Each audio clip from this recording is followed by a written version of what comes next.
Dear students, in this small lecture, I will explain you one of the job evaluation method, quantitative method, that is factor comparison method. Okay, so we'll go to the slide. So this quantitative methods, they're also called analytical methods, right? So under these methods, the jobs are broken down into different tasks, right? And the different factors like the skill, responsibility, education level, and so many things. So they are assessed for each and every job, and the comparison of the factor by factor. That means one parameter to one parameter.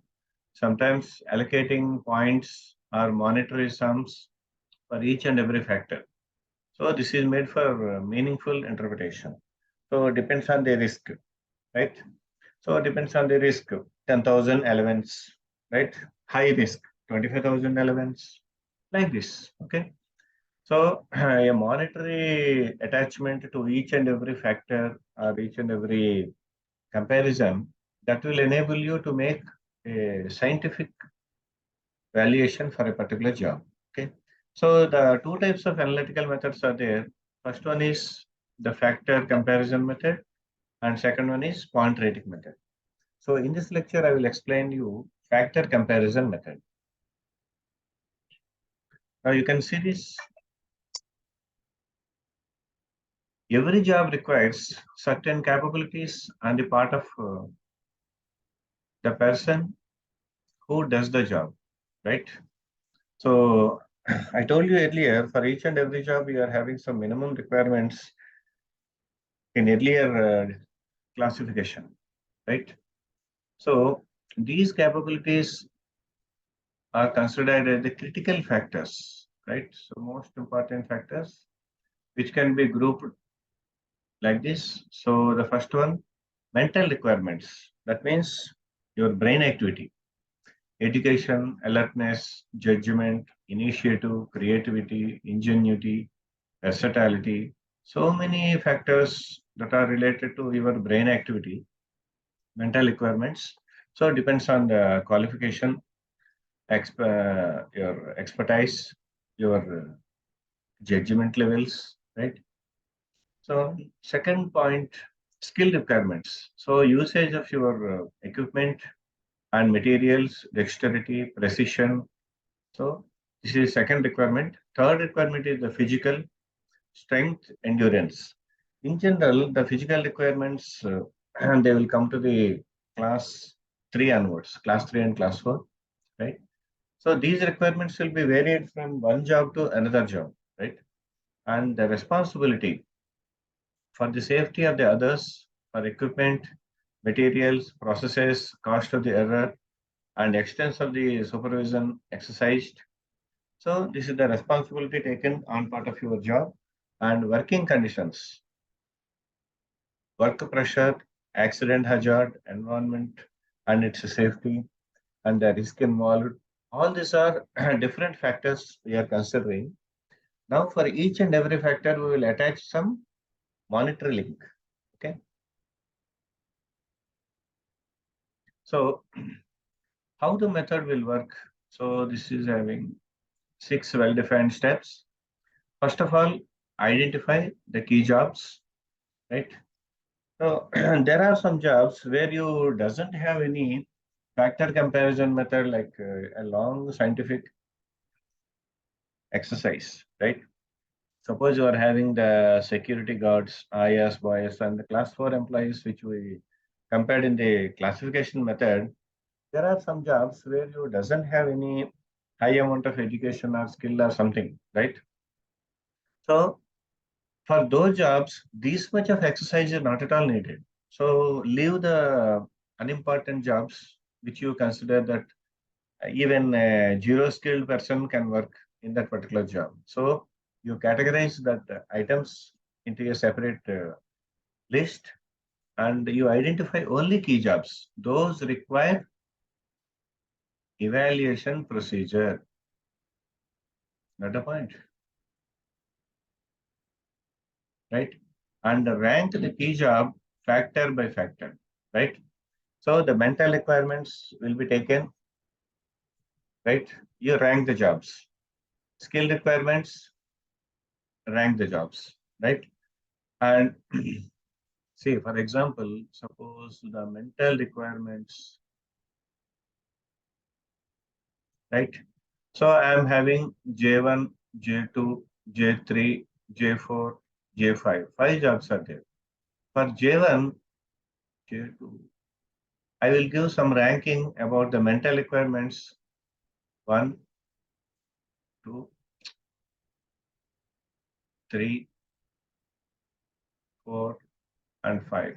Right? For 1, I will attach 10,000. For 2, I will attach 9,200. For 3, I will attach 8,400. For 4, it is 7,900. And for 5, it is 7,400. So this, like this, I will attach, right? So this is regarding mental requirements.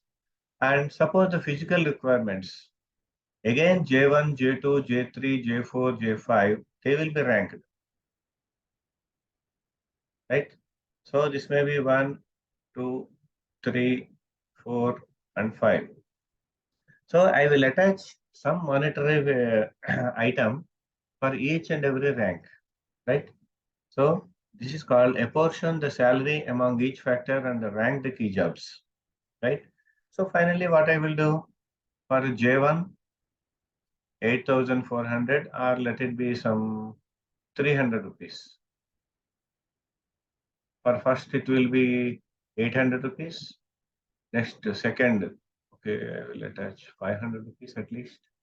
So 3, 400, 4, 200, fifth rank, 100 rupees, right? Like this. For J1, 8,400 plus here it is 500.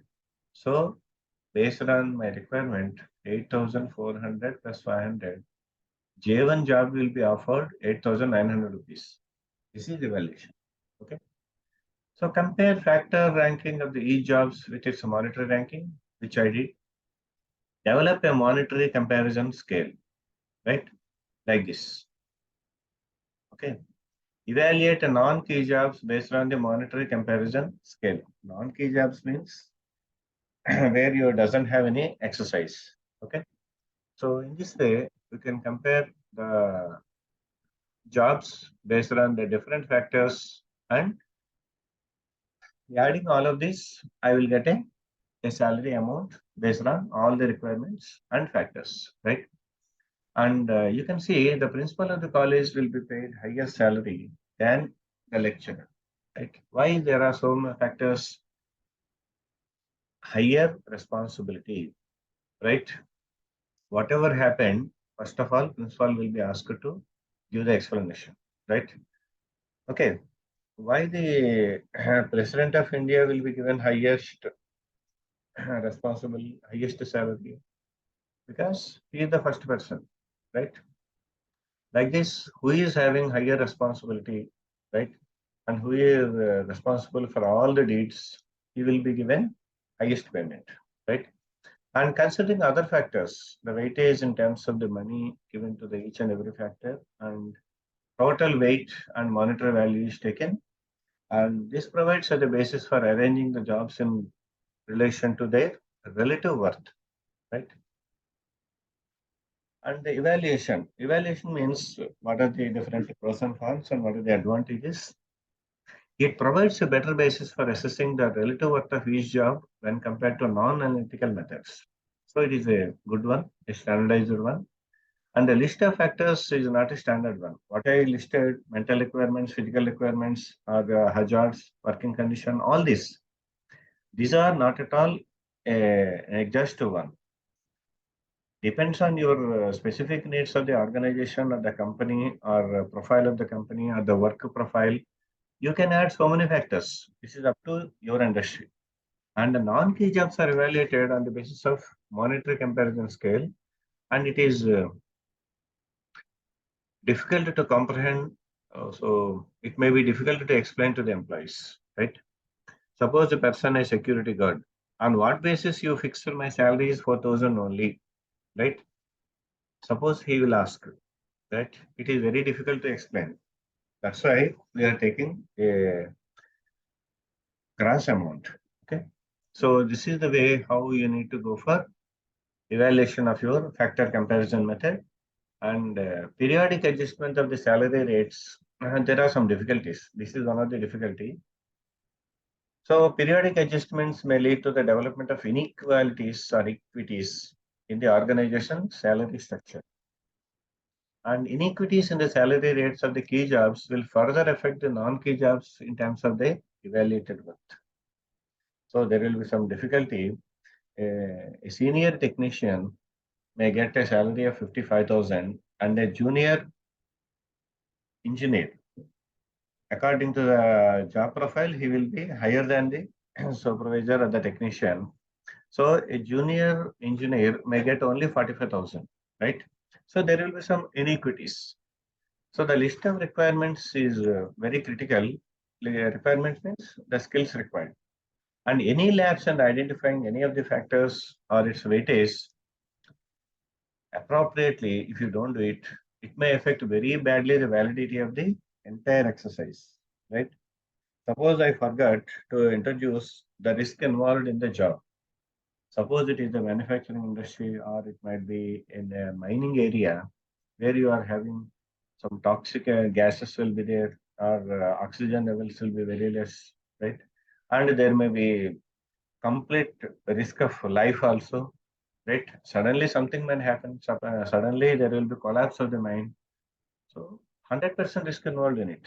Suppose I forgot to add that risk factor in this, so my exercise will become completely waste. Okay. So this is all regarding the factor comparison method. Thank you very much. In the next class, I will explain the point rating method. Right. Thank you very much.